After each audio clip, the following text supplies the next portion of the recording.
Okay, Algebra 1 fans, our topic for today, this is notes, section 4-1, write the equation of a line. After this lesson, students should be able to write the equation of a line from a graph, given a point in the slope, or given 2 points. Before we begin, let me give you your joke of the day.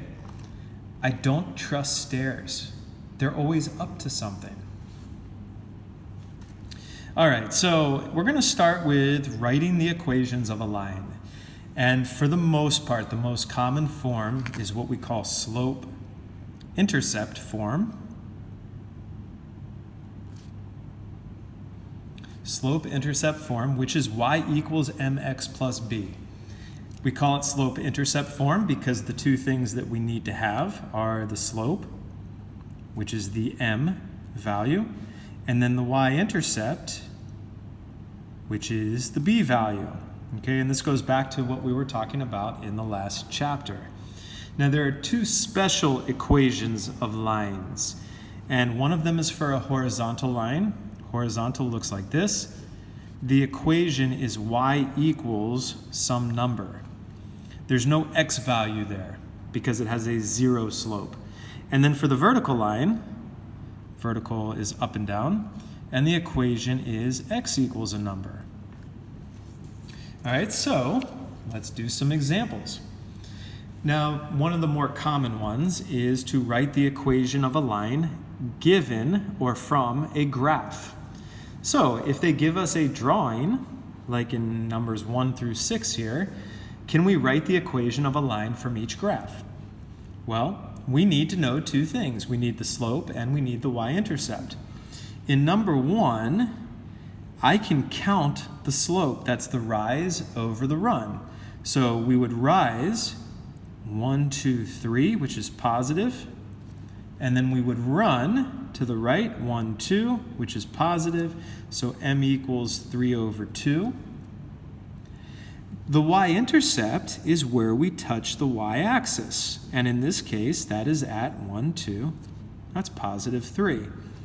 So those are the only two things I need to know to write the equation. Y equals m times x plus b.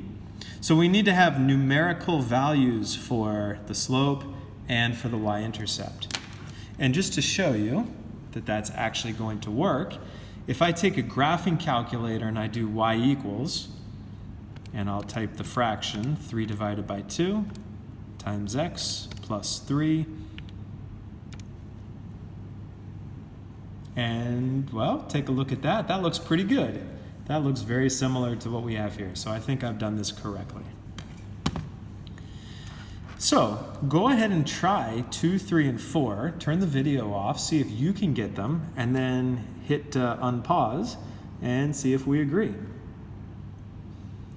Okay, number 2, for slope, I always start with the point on the left. I'm going to start here.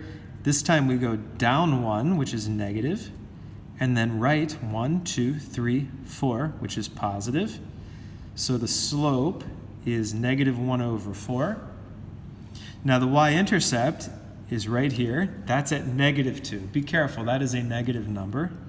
So b equals negative 2. So that means we can write the equation y equals the slope, negative 1/4 times x. Don't forget the x. And then plus b. Now I can write plus negative 2, but that's actually the same thing as saying y equals negative 1/4 x minus 2. That's how I'm going to write it. Negative 1/4 x minus 2. Number 3, rise 1, 2, 3, 4, 5, 6, 7, 8. Plus 8 is positive. And run 3, which is also positive. So m is equal to 8 over 3. The y-intercept is here at positive 4. So y equals 8/3 x plus 4. That's our answer. I'll put a box around this one as well.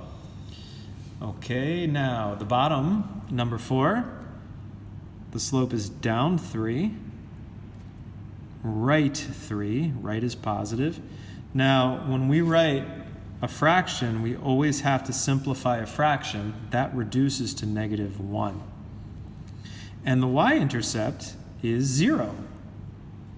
Okay, so we have y equals, the m is -1 times x plus b, which is 0. But when you add 0, you get the same thing back. So I'm actually going to write y equals, now -1 times x is the same as -x. And we don't need the plus 0 because when you add 0, you get the same thing back. Okay, so this is how you would see it, but this is also the same thing. Now the last two here, number 5 and number 6. 5 is a vertical line, and if we go up, for a vertical line, it's x equals a number. Well, so when I look at this, the vertical line, it touches the x-axis. It goes through the x-axis here. What's the value? 3. The equation is x equals 3. Vertical and horizontal are very easy. There's no work to be done because it's whatever the x value is for vertical. For horizontal, it's where we cross the y-axis. It's y equals a number, which is -4. That's it.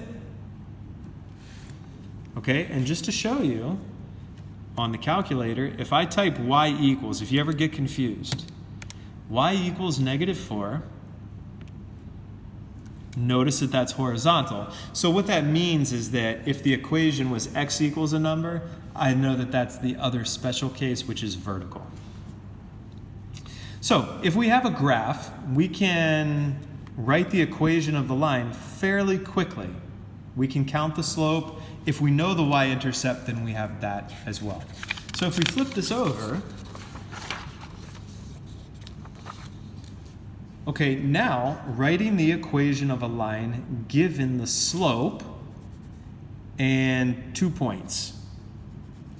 Okay, or actually, this should say 1 point. Apologies. That should be 1 point. So let's say we know the slope and we know one other point. And when we say point, we're talking about an ordered pair, x comma y. All right, so here's an example. M is equal to 3. So there's your slope, that's 3 over 1. 2 comma 4 is a point on the line. Well, we're thinking y equals mx plus b. Right away, we know the slope, the m value, is +3. Now the problem is we don't know the y-intercept. The y-intercept is when we're on the y-axis. And when we're on the y-axis, the x value is 0. 0 comma something. So when I see 2 comma 4, here's an x value, here's a y value, but that's not the y-intercept. Okay, so I can't just say +4 and then I'm done. So we need to figure out what b is. We have to solve an equation for b.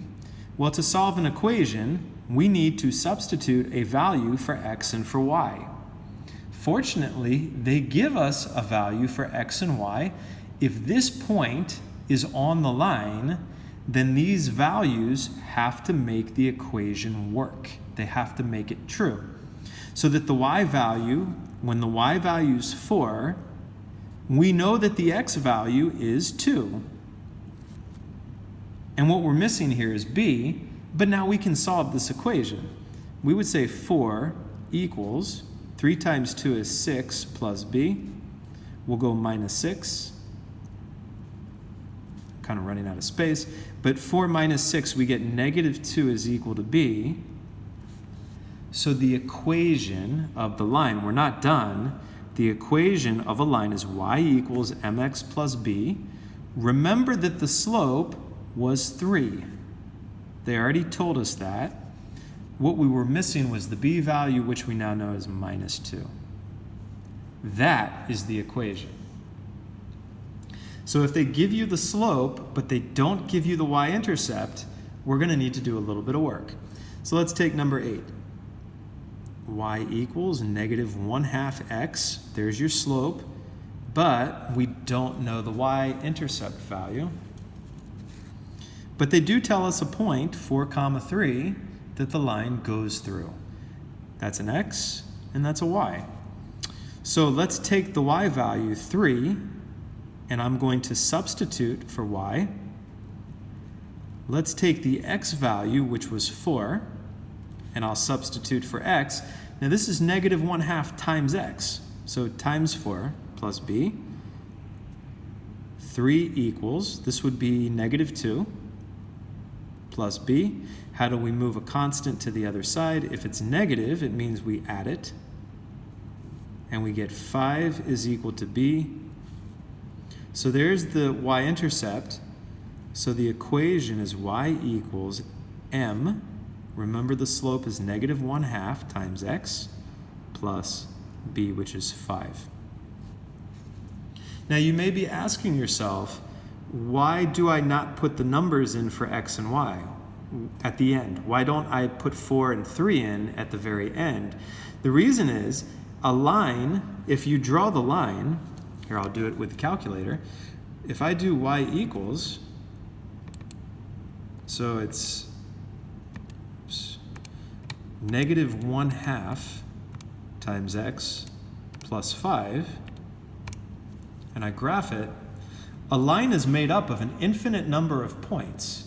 So there are an infinite number of x and y values here on this equation. So when I substitute 4 for x and 3 for y, that's only one possible ordered pair. The way I represent the infinite number of ordered pairs is I keep this as y and I keep this as x. All right, let's do a couple more. Let's take something like number 9. So the slope is 2/3, so y equals 2/3 x plus b. Now again, we don't know the y-intercept, we need to find it. Let's take an x and a y value to substitute. So negative 2 is y, x is 1. 2/3 times 1 is 2/3 plus b. Now to move this fraction here, well, we've got a couple ways to go. I like to subtract it. I'm going to go minus 2/3. Now to subtract though, if I'm subtracting fractions, I need a common denominator. So if I'm doing negative 2/1 and then minus 2/3, I would have to multiply here by 3 so that now I have a common denominator, negative 6/3 minus 2/3. Now I can subtract the numerators. The denominator is the same. So negative 8/3 is equal to b. So the y-intercept is a fraction, which is okay, that can happen. So the equation is y equals m, that's 2/3 times x, and then plus negative 8/3, which I'm going to write as minus 8/3. Okay? Let's take one more here. Let's say number 13, the slope is undefined. Okay, now right away, undefined means it is a vertical line, and a vertical line is x equals a number is the equation. Now they give us a point, 3 comma negative 1. Well, what's the x value? It's 3. That's my answer right there. Okay, if I was drawing this, 3 comma negative 1 is the point right here. It's a vertical line that has an undefined slope. And where do we cross the x-axis? Right here at positive 3. The equation is x equals 3. If we had something like 12, okay, I'll finish with this one. Y equals negative 4/3 x plus b. If I substitute 0, 0, 0 for y and 0 for x, anything times 0 is just 0. So negative 4/3 times 0 is 0. And what we get is 0 equals b. That's the y-intercept. So y equals negative 4/3 x plus 0, but I don't even need to add that. I'll just write it like this. And that's it.